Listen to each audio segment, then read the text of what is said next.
Members of the House of Representatives have thrown their weight behind President Bola Tinubu on the phase-out of fuel subsidy regime. The lawmaker called for a proper regulatory framework to sanitize the system. National Assembly correspondent Adisa reports. Nigeria, as Africa's biggest oil producer, has constantly come under fire from the World Bank and the International Monetary Fund for the heavy financial burden it carried in providing subsidies on fuel.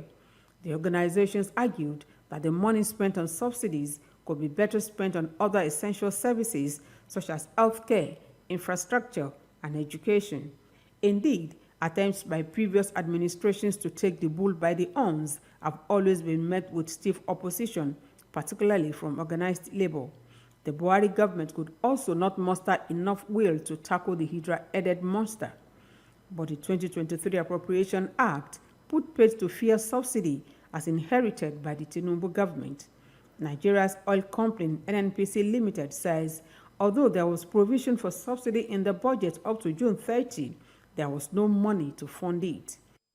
But while they empathize with Nigerians on the new price regime, these lawmakers say removing subsidy is the way to go. In reality, we are subsidizing neighboring countries. And as such, it is better to remove the subsidy and deploy those resources to our much-needed infrastructure. Can't buy a full tank as one who earns the minimum wage. One tank is more than the minimum wage. The National Assembly, which I belong to up to today, voted for subsidy to end in June. The lawmakers also seek needed palliatives to cushion the effects of the subsidy removal. There should be mass transportation available. The facility to move people from one point to the other should be available so that it will be cheaper.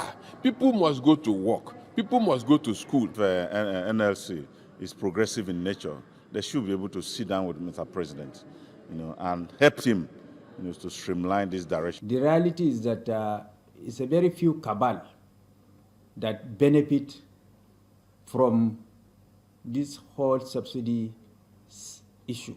It is on record that all the leading presidential candidates in the last general election in Nigeria pledged to take the bold step and remove fuel subsidy if elected. Their argument was predicated on the need to better impact the lives of the average citizen who benefits the least in the fuel subsidy chain. Adisa, TVC News, Abuja.